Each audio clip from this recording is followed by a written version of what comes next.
ಇದು ಸಾವಿಗೆ ಸವಾಲು ಹಾಕಿದ ಧೀರನೊಬ್ಬನ ಕತೆ.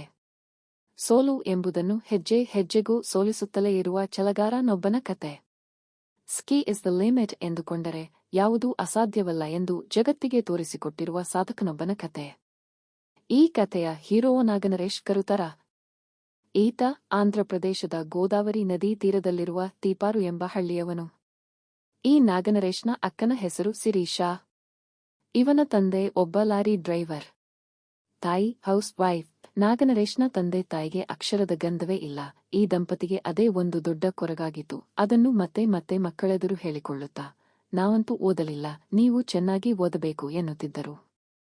ಅಷ್ಟೇ ಅಲ್ಲ, ಎಂಥ ಸಂಕಟದ ಸಂದರ್ಭದಲ್ಲೂ ಎದೆಗುಂದಬಾರದು ಎಂಬ ಕಿವಿಮಾತನ್ನು ಹೇಳಿಕೊಟ್ಟಿದ್ದರು.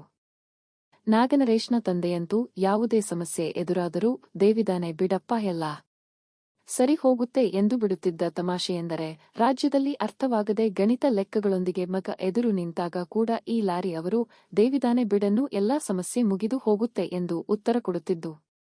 ನಾಗನರೇಶ್ನ ಬಾಲ್ಕ ಕೂಡ ಉಳಿದ ಎಲ್ಲ ಮಕ್ಕಳ ಥರಾನೇ ಇತ್ತು. ಆತ ಓದಿನಲ್ಲಿ ಮುಂದಿದ್ದ ನಿಜ, ಆದರೆ ಅದಕ್ಕಿಂತ ಹೆಚ್ಚಿನ ತುಂಟತನವನ್ನು ಮೈಗೂಡಿಸಿಕೊಂಡಿದ್ದ. ಬೇರೆಯವರ ತೋಪಿಗೆ ನುಗ್ಗಿ ಮಾವಿನ ಹಣ್ಣು ಕೀಳುವುದು, ಮಾಲೀಕರು ಬರುವುದು ಕಂಡ ಕೂಡಲೇ ಚಂಗನೆ ಜಿಗಿದು ಓಡುವುದರಲ್ಲಿ ಅವನಿಗೆ ಪ್ರತಿಸ್ಪರ್ಧಿಗಳೇ ಇರಲಿಲ್ಲ. ಆದರೆ ಹುಡುಗ ತುಂಬ ಬುದ್ಧಿವಂತ ಅನ್ನಿಸಿಕೊಂಡಿದ್ದನಲ್ಲಿ.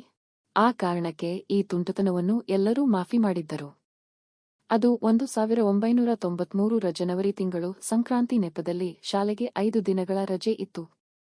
ಈ ಅವಧಿಯಲ್ಲಿ ತಾಯಿ ಮತ್ತು ಅಕ್ಕನೊಂದಿಗೆ ಅಜ್ಜಿ ಊರಿಗೆ ಹೋದ ನಾಗನರೇಶ್ ರಜೆ ಮುಗಿಯಲು 1 ದಿನ ಬಾಕಿ ಇದೆ ಅನ್ನುವಾಗಲೇ ತಮ್ಮೂರಿಗೆ ಹೊರಟು ನಿಂತ. ಇವರು ಬಸ್ ನಿಲ್ದಾಣಕ್ಕೆ ಬಂದು 5 ನಿಮಿಷ ಕಳೆದಿರಲಿಲ್ಲ. ಅಷ್ಟರಲ್ಲಿ ಅದೇ ಮಾರ್ಗವಾಗಿ ನಾಗನರೇಶ್ನ ತಂದೆಯ ಸ್ನೇಹಿತ ಲಾರಿ ಓಡಿಸಿಕೊಂಡು ಬಂದ. ಇವರನ್ನು ಕಂಡವನೇ, ಊರಿಗೆ ಬಿಡ್ತೀನಿ ಹಕ್ಕೊಳ್ಳಿ ಅಂದ. ವಯೋಸಹಜ ಕುತೂಹಲ ನೋಡಿ ಈ ನಾಗನರೇಶ್ ಡ್ರೈವರ್ನ ಪಕ್ಕದಲ್ಲೇ ಕೂತು ಏನೇನೋ ಮಾತಾಡುತ್ತಲೇ ಇದ್ದ. ಹೀಗೆ ಸಾಗುತ್ತಿದ್ದಾಗಲೇ ಅನಾಹುತ ನಡೆದೇ ಹೋಯಿತು. ಹೇಳಿ ಕೇಳಿ, ಅದು ಕಬ್ಬಿಣದ ಎಲ್ಲಿ. ಏನಾಗಿದೆ ನಂಗೆ? ಉತ್ಪನ್ನಗಳನ್ನು ಸಾಗಿಸುತ್ತಿದ್ದ ಹಳೆಯ ಲಾರಿ.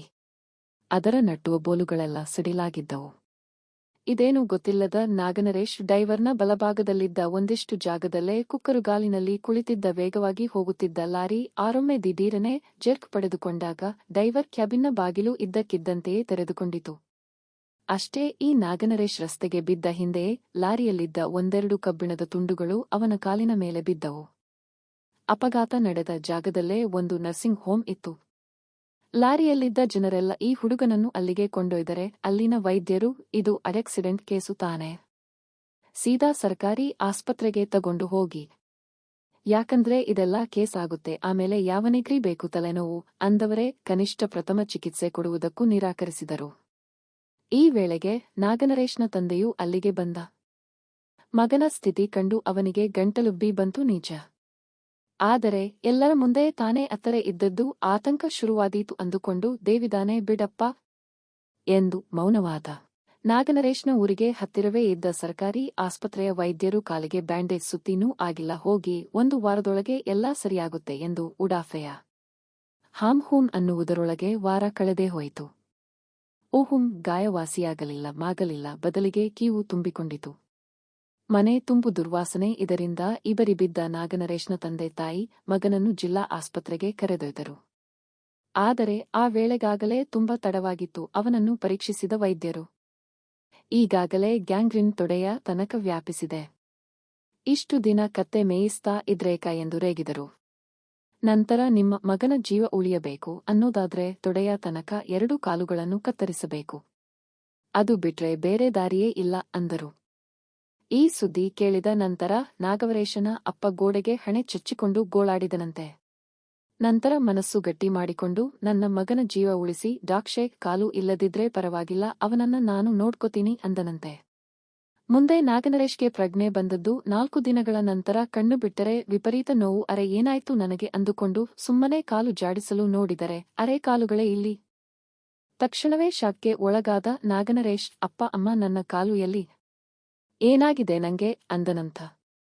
ತಕ್ಷಣವೇ ಅವನ ತಾಯಿಗೊಳೋ ಎನ್ನಲು ಹುದು ಮಾಡಿದರೆ ನಾಗನರೇಶನ ತಂದೆ ಮಾತ್ರ, ಜೀವನದ ಜತೆ ಇವತ್ತಿಂದ ನೀನು ಕ್ಷಣಕ್ಷಣವೂ ಕುಸ್ತಿ ಮಾಡಬೇಕು ಮಗನೇ, ದೇವಿದಾನ ಬಿಡಪ್ಪ, ಹೆದರಬೇಡ ಎಂದನಂತೆ. ಹೀಗೆ ಅಂಗವೈಕಲ್ಯದೊಂದಿಗೆ ಹೋರಾಟ ಶುರು ಮಾಡಿದಾಗ ನಾಗನರೇಶ್ ಇನ್ನೂ 8ನೇ ತರಗತಿಯ ವಿದ್ಯಾರ್ಥಿ. ಅವನನ್ನು ವೀಲ್ ಚೇರ್ನಲ್ಲಿ ಕೂರಿಸಿಕೊಂಡು ಸ್ಕೂಲಿಗೆ ಕರೆದೊಯ್ಯುವುದೇ ಕಷ್ಟವಾಗುತ್ತದೆ ಅನ್ನಿಸಿದಾಗ ಸ್ಕೂಲ್ನಿಂದ 4 ಹೆಜ್ಜೆ ದೂರದಲ್ಲಿ ಬಾಡಿಗೆಗೆ ಮನೆ ಹಿಡಿದರಂತೆ ನಾಗನರೇಶ್ನ ತಂದೆ. ನಂತರ ಶಾಲೆಯಲ್ಲಿ ಅಕಸ್ಮಾತ್ ದಿಢೀರನೆ ಶೌಚಾಲಯಕ್ಕೆ ಹೋಗಬೇಕು ಅನ್ನಿಸಿದರೆ, ಹಾಗೆ ಒಂದೇ ಕಡೆ ಕೂತು ಬೇಸರವಾಗಿ ಸುಮ್ಮನೆ ಒಮ್ಮೆ ಮಿಸುಕಾಡಿ ಹಗುರ ಮಾಡಿಕೊಳ್ಳಬೇಕೆಂದರೆ, ಯಾರಾದರೂ ಮಗನ ಜೊತೆಗಿರಬೇಕು ಅನ್ನಿಸಿದಾಗ ನಾಗನರೇಶ್ನಿಗಿಂತ 2 ತರಗತಿ ಮುಂದಿದ್ದ ತಮ್ಮ ಮಗಳನ್ನೇ ಕರೆದು, ನಿನ್ನ ತಮ್ಮನ ಜೀವ ಉಳಿಸಲಿಕ್ಕಾಗಿ ಅವನ ತರಗತಿಯಲ್ಲೇ ಓದು ಮಗಳೇ ಅಂದರೆ, ಇವತ್ತಿಂದ ಮತ್ತೆ ನೀನು 8ನೇ ತರಗತಿಯಲ್ಲಿ ಓದಬೇಕು ಅಂದನಂತೆ. ಆಕೆ ಅದೆಂಥ ತಾಯ್ತನದ ಹೆಣ್ಣು ಮಗಳು. ಅಂದರೆ 2ನೇ ಮಾತೇ ಇಲ್ಲದೆ ಅಪ್ಪನ ಮಾತಿಗೆ ಒಪ್ಪಿಕೊಂಡಳು. ಮರುದಿನದಿಂದ 8ನೇ ತರಗತಿಗೆ ಬಂದು ಕೂತಳು. ತಮ್ಮನನ್ನು ಅಮ್ಮನಿಗಿಂತ ಹೆಚ್ಚಾಗಿ ದೇವರಿಗಿಂತ ಮಿಗಿಲಾಗಿ ನೋಡಿಕೊಂಡಳು. ಮನೆಮಂದಿ ತನಗಾಗಿ ಪಡುತ್ತಿರುವ ಕಷ್ಟವನ್ನು ನಾಗನರೇಶ್ ಕೂಡ ಅರ್ಥಮಾಡಿಕೊಂಡ. ನನಗೆ ಕಾಲಿಲ್ಲ ಎಂದು ಆತ ಕನಸಲ್ಲೂ ಯೋಚಿಸಲಿಲ್ಲ. ಬದಲಿಗೆ ಕನ್ನ ಪದೇ ಪದೇ ಹೇಳುತ್ತಿದ್ದ ದೇವಿದಾನೆ ಬಿಡಪ್ಪ ಎಂಬ ಮಾತನ್ನೇ ಮೇಲಿಂದ ಮೇಲೆ ಹೇಳಿಕೊಂಡು ಶ್ರದ್ಧೆಯಿಂದ ಓದಿದೆ. ಪರಿಣಾಮ ಎಸ್ಎಸ್ಎಲ್ಸಿಯಲ್ಲಿ ತಾಲೂಕಿಗೆ ಮೊದಲಿಗನಾಗಿ ನಾಗನರೇಶ್ ಮಾನಾದ ಕಾಲುಗಳಿಲ್ಲದ ಈ ಹುಡುಗನ ಸಾಧನೆ ಹಲವರ ಕಣ್ಣೆರೆಸಿತು.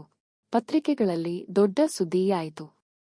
ಆ ವೇಳೆಗೆ ತ್ರಿಚಕ್ರವಾಹನದಲ್ಲಿ ಅಡ್ಡಾಡುವ ಮಟ್ಟಿಗೆ ನಾಗನರೇಶ್ ಸುಧಾರಿಕೊಂಡಿದ್ದ, ಗಣಿತದ ಸಮಸ್ಯೆ ಬಿಡಿಸುವಲ್ಲಿ ಚಾಣಾಕ್ಷ ಅನ್ನಿಸಿಕೊಂಡಿದ್ದ ಈ ಹುಡುಗನ ಪ್ರತಿಭೆ ಕಂಡ ಭಾಸ್ಕರಲಾಲ್ ಎಂಬ ಅಧ್ಯಾಪಕರು ಇವನಿಗೆ ಸ್ಕಾಲರ್ಶಿಪ್ನ ವ್ಯವಸ್ಥೆ ಮಾಡಿದರು.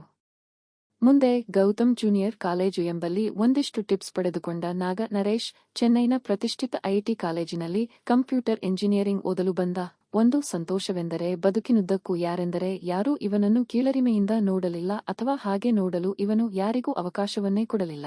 ಚೆನ್ನೈನ ಐಟಿಯಲ್ಲಂತೂ ಈ ಹುಡುಗನನ್ನು ಇಡೀ ಕಾಲೇಜಿನ ಸಿಬ್ಬಂದಿ ಮಗುವಿನ ತರ ನೋಡಿಕೊಂಡಿತು.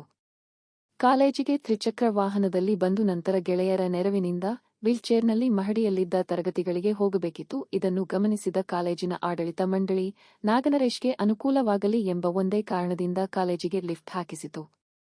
ಅವನನ್ನು ತರಗತಿಗೆ ಹುಷಾರಾಗಿ ಬಿಟ್ಟು ಬರುವಂತೆ, ತರಗತಿಯ ನಂತರ ಮರಳಿ ಕರೆದೊಯ್ಯುವಂತೆ ಲಿಫ್ಟ್ ಆಪರೇಟರ್ಗೆ ಆದೇಶ ನೀಡಿತು. ಅಷ್ಟೇ ಅಲ್ಲ, ಈ ಹುಡುಗನ ಒಂದೊಂದು ಚಿಕ್ಕ ಗೆಲುವನ್ನು ಕಾಲೇಜಿನಲ್ಲಿ ದೊಡ್ಡ ಹಬ್ಬದಂತೆ ಆಚರಿಸಲಾಯಿತು. ಆಮೇಲೆ ಪ್ರತಿಭಾವಂತರಿಗೆ ಮೀಸಲಾದ ಎಲ್ಲ ಸ್ಕಾಲರ್ಶಿಪ್ಗಳು ಈ ನಾಗನರೇಶ್ನನ್ನು ಹುಡುಕಿಕೊಂಡು ಬಂದವು. ಎಲ್ಲಕ್ಕೂ ಮಿಗಿಲಾಗಿ ಕಾರ್ತಿಕ್ ಎಂಬ ಐಟಿಯ ಮೊದಲ ರ್ಯಾಂಕ್ ವಿದ್ಯಾರ್ಥಿ ನಾಗನರೇಶ್ನೊಂದಿಗೆ ಹಾಸ್ಟೆಲ್ ರೂಮ್ ಹಂಚಿಕೊಳ್ಳಲು ನಿರ್ಧರಿಸಿದ. ನಮಗೆ ಶೌಚಾಲಯವೂ ಜೊತೆಗಿರುವಂಥ ರೂಮ್ ಕೊಡಿ ಎಂದು ಹಾಸ್ಟೆಲ್ ವಾರ್ಡನ್ಗೆ ಒತ್ತಾಯಿಸಿ ಅದರಲ್ಲಿ ಯಶಸ್ವಿಯಾದ. ಒಂದೇ ಮಾತಲ್ಲಿ ಹೇಳುವುದಾದರೆ ಚೂರು ಸಂಕೋಚ ನಡೆದ ಈ ನಾಗನರೇಶ್ನ ಸ್ಥಾನ ಶೌಚದ ವ್ಯವಸ್ಥೆಯನ್ನೆಲ್ಲ ಕಾರ್ತಿಕ್ ನೋಡಿಕೊಂಡ. ಇದಕ್ಕೆಲ್ಲ ಹೇಗೆ ಕೃತಜ್ಞತೆ ಹೇಳುವುದೋ ಅರ್ಥವಾಗದೆ ನಾಗನರೇಶ್ ಕಣ್ಣುಂಬಿಕೊಂಡರೆ ದೇವಿದಾನೆ ಬಿಡಪ್ಪ ಎಂದು ಇವನದೇ ಡೈಲಾಗ್ ಹೊಡೆದು ಕಾರ್ತಿಕ ನಗಿಸುತ್ತಿದ್ದ. ಮುಂದೆ ಐಟಿ ಕಾಲೇಜಿನಲ್ಲಿ ಅತಿ ಹೆಚ್ಚು ಅಂಕ ಪಡೆದು ಪದವಿ ಪಡೆದ ದಿನ. ನಾಗನರೇಶ್ಗೆ ಬೀಳ್ಕೊಡುಗೆ ನೀಡಲೆಂದೇ ಒಂದು ವಿಶೇಷ ಸಮಾರಂಭ ನಡೆಸಲಾಯಿತು. ಅವತ್ತಿನವರೆಗೂ ಒಮ್ಮೆಯೂ ಕಣ್ಣೀರು ಹಾಕದಿದ್ದ ನಾಗನರೇಶ್ ಅವತ್ತು ಮಾತ್ರ ಹಸುಕಂದನಂತೆ ಬಿಕ್ಕಳಿಸಿ ಅಳುತ್ತಾ ಹೇಳಿದನಂತೆ, ನಿಮ್ಮೆಲ್ಲರ ಕಂಗಳಲ್ಲಿ, ನಡವಳಿಕೆಯಲ್ಲಿ, ಪ್ರೀತಿಯಲ್ಲಿ, ಮೆಚ್ಚುಗೆಯಲ್ಲಿ, ತಮಾಷೆಯಲ್ಲಿ, ಪಿಸುಮಾತಿನಲ್ಲಿ ನನ್ನ ರೂಮ್ಮೇಟ್ ಕಾರ್ತಿಕ್ನ ಒಂದು ಬೆಚ್ಚನೆಯ ಸ್ಪರ್ಶದಲ್ಲಿ ನನಗೆ ದೇವರು ಕಾಣಿಸಿದ್ದಾನೆ. ನಿಮ್ಮೆಲ್ಲರ ಪ್ರೀತಿಗೆ ವಣಿ. ನಾನು ವಿಕಲಾಂಗ ಅಂತ ಗೊತ್ತಾದ ಮೇಲೆ ನನಗೆ ಚೆಂದದ ವೀಲ್ಚೇರ್ ಮತ್ತು ತ್ರಿಚಕ್ರ ವಾಹನ ಕೊಟ್ರಲ್ಲ. ಪ್ರಿಯರೇ, ಈ ನಾಗನರೇಶ್ ಈಗ ನಮ್ಮೊಂದಿಗೆ ಈ ಬೆಂಗಳೂರಿನಲ್ಲೇ ಇದ್ದಾನೆ. ಹಳೆಯ ಮದ್ರಾಸ್ ರಸ್ತೆಯಲ್ಲಿರುವ ಎಸ್ಟಿಎಲ್ನಿಂದ 2 ಕಿಮೀ ದೂರವಿರುವ ಬಿಗ್ ಬಜಾರಿಗೆ ಸಮೀಪದ ಎಮೆಡ್ ಇನ್ನಿನಿಟಿಯ ಗೂಗಲ್ ವೆಬ್ಸೈಟ್ ಕಂಪನಿಯಲ್ಲಿ ಅವನು ದೊಡ್ಡ ಸಂಬಳದ ಕಂಪ್ಯೂಟರ್ ಇಂಜಿನಿಯರ್. ಅವನದು ಅದೆಂಥ ಪ್ರಚಂಡ ಆತ್ಮವಿಶ್ವಾಸ ಅಂದರೆ, ಈಗಲೂ ದೇವಿದಾನೆ ಬಿಡಪ್ಪ ಎಂದು ಹೇಳಿಕೊಂಡೇ ಈ ಬೆಂಗಳೂರಿನ ರಸ್ತೆಗಳಲ್ಲಿ ರೋಮಿಕನ ತನ್ನ ಟ್ರೈಸೈಕಲ್ ಓಡಿಸುತ್ತಾನೆ. ಅಪ್ಪನ ಧೈರ್ಯ, ಅಮ್ಮನ ಪ್ರೀತಿ, ಅಕ್ಕನ ತ್ಯಾಗ, ಗೆಳೆಯರ, ಅಧ್ಯಾಪಕರ ಒಲುಮೆಯೇ ಈವರೆಗೂ ನನ್ನ ಕೈಹಿಡಿದು ನಡೆಸಿದೆ ಎನ್ನುತ್ತಾನೆ. ನನಗೆ ಕಾಲುಗಳಿಲ್ಲ ಎಂಬ ಕೀಳನ್ಮೆ ನನ್ನನ್ನು ಯಾವತ್ತೂ ಕಾಡಿಲ್ಲ, ಕಾಡುವುದಿಲ್ಲ ಎಂದು ಸಡಗರದಿಂದಲೇ ಹೇಳುತ್ತಾನೆ. 2 ಕಾಲಿಲ್ಲದ ಆ ನಾಗನರೇಶ್ನ ಸಾಧನೆಯ ಮುಂದೆ ಎಲ್ಲವೂ ಸರಿಯಿರುವ ನಾವೆಲ್ಲ ವೇಸ್ಟ್ ಬಾಡಿಗಳು ಅನಿಸಲ್ವಾ? ಧನ್ಯವಾದ.